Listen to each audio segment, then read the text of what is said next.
আসসালামু আলাইকুম প্রিয় দর্শক, অন্য মঞ্চের আলাপ চাইতায় আপনাদের সকলকে আমন্ত্রণ জানাই। নমস্কার, আমি তরুণ ঘোষ। ট্রাম্প বাবুর হঠাৎ এই যে হৃদয় পরিবর্তন এমনি এমনি হয়নি। ট্রাম্প বাবুর দেশের অবস্থা কিন্তু খুব খারাপ, ভেতরে ভেতরে ঝিরঝিরে একেবারে। আচ্ছা, একদিকে হচ্ছে 13টা স্টেটে আপনার এমএসএমই বন্ধ হয়ে গেছে। এমএসএমইতে ঝাঁপ পড়েছে এই কারণে যে উনি তো ট্যারিফ বাড়িয়েছেন।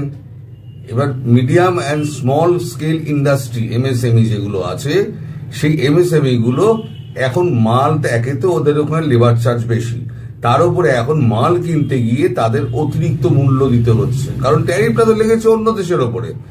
যে ক্রেতা তার উপরে তো ট্যারিফটা লাগেনি, লেগে গেল। ওই দেশ তো 50 টাকার মালটা 100 টাকায় পাঠাচ্ছে, ক্রেতাকে 100 টাকায় কিনতে হবে। এবার তাহলে এমএসএমই চলবেই করে। এমএসএমই 13টা একদম শাটডাউন। এদিকে মূল্যস্ফীতি হু হু করে বাড়ছে, লোকেরা খেপে যাচ্ছে। এবার ছাঁটাই শুরু হয়েছে, জিডিপির হার নামছে, আজ আপনার অবমূল্যায়ন হচ্ছে, দেশে ডলারের অবমূল্যায়ন হচ্ছে। মানে সব মিলিয়ে ট্রাম্প বাবুর ব্যান্ড বেজে গেছে।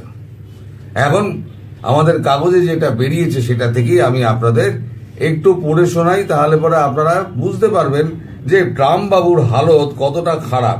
ট্রাম্প বাবু এমনি এমনি ভারতের সঙ্গে এই দোস্তি খুব ভালো হয়েছে, আমাদের হঠাৎ হৃদয় পরিবর্তন হয়ে গেছে তা নয়। ট্রাম্প বাবু আসলে খুব বিপদে পড়েছেন। আনন্দবাজার লিখেছে, আকাশ ছোঁয়া বাণিজ্য ঘাটতি, মূল্যবৃদ্ধি, বাজারে আগুন, চাপে পড়ে দিল্লির সঙ্গে সন্ধি চেয়ে সুর পাল্টাচ্ছেন ব্যবসায়ী ট্রাম্প। এটা হচ্ছে আসল কারণ। মানে দেশের মধ্যে এখন খুব চাপের মধ্যে রয়েছেন। তাই এরা যেটা বলছে একটুখানি আপনাদের পড়ে শোনাই। একের পর এক হুমকি দিয়ে শুল্ক যুদ্ধের ঘোষণা, কিন্তু সময়ের চাকা ঘুরতেই হোঁচট খেয়ে থুবড়ে পড়লেন মার্কিন প্রেসিডেন্ট ডোনাল্ড ট্রাম্প। তার বেপরোয়া সিদ্ধান্তের জেরে বাণিজ্যে ঘাটতির কথা দূরের কথা, উল্টে তার দৌড়তে শুরু করেছে। যেই রিপোর্ট প্রকাশ্যে আসায় মাথায় হাত পোটাসের। পোটাস মানে হচ্ছে প্রেসিডেন্ট অফ ইউনাইটেড স্টেটস। তাই কি সমাজ মাধ্যমে ভারতকে ঘিরে তাৎপর্যপূর্ণ পোস্ট করে সন্ধির বার্তা দিচ্ছেন তিনি? ইতিমধ্যেই উঠে গিয়েছে সেই প্রশ্ন। তাতে এই যে আপনার বাণিজ্য ঘাটতি, ট্রেড ডেফিসিটটা কমবে কি করে? ট্রেড ডেফিসিট কমবে না। 1970-এর দশকে, মানে 65 থেকে 70-এর দশকে পিন টু এলিফ্যান্ট সমস্ত কিছু তৈরি হতো আমেরিকায়, সারা বিশ্বে তারা রপ্তানি করত। তারপর হঠাৎ তাদের মাথায় কি চাপলো, তারা বলল আমরা আমেরিকায় কিছু বানাবো না, এতে আমাদের খরচা বেশি পড়ছে, আমরা পুরো আমদানি করব। সেই 1970 সাল, ধরুন 1970 সাল থেকে সমস্ত শিল্পগুলোকে বন্ধ করে দিয়ে সবটা নিয়ে গিয়ে আস্তে আস্তে আস্তে আস্তে চীনে, ভিয়েতনাম, মালয়েশিয়া, ইন্ডিয়া সমস্ত জায়গায় ট্রান্সফার করছে। ট্রান্সফার করতে করতে এখন এমন অবস্থা এসে দাঁড়িয়েছে, শুধু টেকনোলজি আর পেট্রোল এই দুটোর ওপরে, আর মাইক্রোচিপস, ইলেকট্রনিক কিছু জিনিস রয়েছে, কিছু আছে, গম আছে উৎপাদনায়, কিছু চাল আছে এবং কিছু চিনি আছে। সেখানেও অনেক ঝামেলা আছে, আমি পরে আসছি, সেই কথাতে পরে আসছি। এবার লিখছে, চলতি বছরের 4 সেপ্টেম্বর মার্কিন বাণিজ্য ঘাটতি নিয়ে বিস্ফোরক তথ্য প্রকাশ করে আমেরিকার ব্যুরো অব ইকোনমিক অ্যানালিসিস। তাদের দেওয়া রিপোর্ট অনুযায়ী গত জুলাই ফারাক বেড়ে দাঁড়ায় 32.5% টাকার অঙ্কে, যেটা প্রায় $7,800 কোটি। এই বাণিজ্য ঘাটতির জন্য ট্রাম্পের বেপরোয়া শুল্ক নীতিকে দায়ী করেছেন তারা। আগামী দিনে ব্যবধান আরো চওড়া হবে বলে ইতিমধ্যেই সতর্ক করেছেন আর্থিক বিশেষজ্ঞরা। বাণিজ্য ঘাটতির কারণ ব্যাখ্যা করতে গিয়ে ব্যুরো অব ইকোনমিক অ্যানালিসিসের কর্তা ব্যক্তিরা জানিয়েছেন, গত জুলাই মোট আভ্যন্তরীণ উৎপাদনের, মানে গ্রস ডোমেস্টিক প্রোডাক্ট বা জিডিপি যেটা বলে, সূচক অনেকটা নেমে যায়, ফলে লাফিয়ে লাফিয়ে বাড়তে থাকে আমদানি। সংবাদ সংস্থা রয়টার্সের সমীক্ষাতেও বলা হয়েছে, অচিরেই যুক্তরাষ্ট্রের বাণিজ্যিক ঘাটতি আরও বাড়তে পারে। মার্কিন অর্থনীতির জন্য একে এক খাড়ার ঘা বলে বললে অত্যুক্তি হবে না। ট্রাম্প প্রশাসনের দেওয়া তথ্য অনুযায়ী এ বছরের প্রথম 3 মাসে, পড়ুন জানুয়ারি থেকে মার্চ, ডিসেম্বর জিডিপি নিরিখে বাণিজ্যিক ঘাটতি পৌঁছে যায় 4.61%। এপ্রিল থেকে জুন, মানে পরের যে এপ্রিল থেকে জুন, ওই 3 মাসে সূচক সামান্য বেড়ে 4.95% গিয়ে থেমেছে এখনো পর্যন্ত, যা সর্বোচ্চ। এই সময়সীমার মধ্যে আর্থিক বৃদ্ধির হার 3.3%, যেখানে ভারতের 7.3%। আমরা তো মানে ডেড ইকোনমির কান্ট্রি না, তাই ওদের 3.3, আমাদের 7.3। তো যাই হোক, জানুয়ারি থেকে মার্চের মধ্যে এর গতি ছিল আরো স্লথ। ওই সময় জিডিপি বৃদ্ধির হার ছিল 0.5%। সম্প্রতি যুক্তরাষ্ট্রের আর্থিক বৃদ্ধির পূর্বাভাস দিয়েছে আটলান্টা ফেডারেল রিজার্ভ। তাদের দাবি এবছরের জুলাই থেকে সেপ্টেম্বরের মধ্যে জিডিপির হার থাকবে 3%-এর কাছাকাছি, মানে আরো 0.3% কমে যাবে। অন্যদিকে গত জুলাই আমেরিকার আমদানির পরিমাণ বেড়ে দাঁড়ায় 5.9% টাকার অঙ্কে, যেটা $35,880 কোটি। এর মধ্যে নিত্য প্রয়োজনীয় পণ্য আবার 6.9% বেড়ে $28,330 কোটি পৌঁছে গিয়েছে।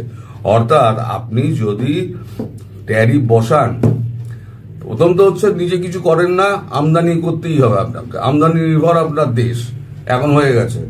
সেটা হচ্ছে এবার যে ট্যারিফগুলো আপনি বসিয়েছেন সেই দেশ থেকে যখন আসছে মালটা, তখন তো কি হচ্ছে, এবার যে ক্রেতা, আপনার দেশের ক্রেতা, শিল্পগোষ্ঠী হোক আর জনসাধারণ হোক, বাজারে গিয়ে যে ক্রেতা, তাদের সবাইকে কিন্তু বেশি টাকা গুনতে হচ্ছে। এইখানেই পেতেছে গোলমালটা। এখন ধরুন আমরা ভারতবর্ষে আমরা কি করি, ভারতবর্ষ সর্বত্রই, ধরুন আমরা সাউথ ইস্ট এশিয়ান কান্ট্রিতে, ধরুন আমাদের পাশে একটা মুদি দোকান আছে। সেই দোকানে গিয়ে আমি বললাম, ভাই আমার মাসে এই মাল লাগবে, তুমি একটা খাতায় লিখে রাখ, আমাকে বিলটা দিয়ে দিবি, মাসের শেষে আমি তোকে পেমেন্ট করে দেবো। এবার মাসের শেষে বিল দিচ্ছে, আমি গিয়ে তাকে পেমেন্ট করে দিলাম। এবার আমি দোকানদারকে বললাম যে ভাই, আমার ওপরে, তোর ওপরে আমি 50% আমি ট্যারিফ বসালাম। মানে তুই যে আমায় মালটা বেচবি, তুই 100 টাকার মালটা আমার 150 টাকায় বেচবি। দোকানদারের লাভ, দোকানদারের কিছু এলো গেল নাকি, দোকানদারের লাভ। আমাকে কিন্তু 100 টাকার মালটা 150 টাকায় কিনতে হচ্ছে। আমার দুর্বুদ্ধিতার কারণে আমাকে আরো 50 টাকা বেশি গুনতে হচ্ছে। ট্যারিফের গল্পটা হয়ে গেছে এখানে। এইখান থেকে এখন যে কথাবার্তাগুলো হচ্ছে সেগুলো মানে শুনলে পরে আটকে উঠবেন। এখন যে বলছে, আমি তারপর পরে শোনাচ্ছি। এছাড়া ট্রাম্পের শুল্ক সংঘাতের আবহে বিদেশ থেকে নিজ শিল্পের কাঁচামাল, যন্ত্রাংশ আমদানির পরিমাণ বাড়িয়েছে আমেরিকা। সেই খাতে অতিরিক্ত খরচ হয়েছে $1,250 কোটি। এছাড়া কেন্দ্রীয় ব্যাংক ফেডারেল রিজার্ভের বাইরে $960 কোটি সোনা কিনেছে যুক্তরাষ্ট্র। এই তালিকায় একমাত্র স্বস্তির জায়গায় রয়েছে পেট্রোপণ্য। এপ্রিল থেকে এর আমদানি সর্বনিম্ন স্তরে নামিয়ে আনতে সক্ষম হয়েছে ওয়াশিংটন, কারণ নিজের তেল আছে, নিজের তেল আমদানি করবে না, তো নিজের তেল দিয়ে চালিয়ে নিচ্ছে, তাহলে পরে তো আমদানিটা কমে যাবে। এখন সম্প্রতি মার্কিন অর্থনীতি মহামন্দার মুখে দাঁড়িয়ে আছে বলে সতর্কবার্তা দেন সমীক্ষক সংস্থা মুডিস কর্পোরেশনের মুখ্য অর্থনীতিবিদ মার্ক জান্ডি। ওই মন্তব্যের পর যুক্তরাষ্ট্র জুড়ে ছড়িয়েছে আতঙ্ক। গোদের ওপর বিস্ফোরণের মতো বাড়তে পারে মুদ্রাস্ফীতি। 2008 সালে বিশ্বজুড়ে আর্থিক মন্দার ভবিষ্যৎবাণী করে দিয়ে খবরের শিরোনামে আসেন জান্ডি। সেই কারণেই তার সতর্কবার্তাকে গুরুত্ব দিচ্ছে ট্রাম্প প্রশাসন। অর্থাৎ রিসেশন আসছে, আগামী 6 মাসের মধ্যে আমেরিকায় রিসেশন আসছে। তা এই অবস্থায় একটা প্রশ্ন তো উঠতেই পারে যে পৃথিবী আমেরিকাকে ছাড়া বাঁচবে? আমেরিকা কি পৃথিবী ছাড়া বাঁচবে? আজকে আপনার থেকে কেউ গম নিচ্ছে না, গম নেওয়া বন্ধ করে দিয়েছে। গমের বড় বড় খরিদ্দার কে ছিল? গমের বড় খরিদ্দার ছিল চীন, গমের খরিদ্দার ছিল হচ্ছে কানাডা, মেক্সিকো। এই 3 জনের সঙ্গে প্রথম আপনি পাঙ্গা লড়িয়েছেন। প্রথম চীন, কানাডা, মেক্সিকো প্রথম পাঙ্গাটা লড়িয়েছেন। তারা এখন গম নেওয়া বন্ধ করে দিয়েছে। তারা আপনার ওই যে মোবিল টোবিল হ্যান ত্যান গোষ্ঠীর পিণ্ডি যা যা আছে তারা নেওয়া বন্ধ করে দিয়েছে। তারা চিনি আমদানি বন্ধ করে দিয়েছে। রেয়ার আর্থ মিনারেল তো চায়না তো বন্ধই করে দিয়েছে। আর 2 মাস কি 3 মাস বাদে আপনার স্যাটেলাইট ঘুরবে কি করে, আপনি এখন তাই ভাবছেন।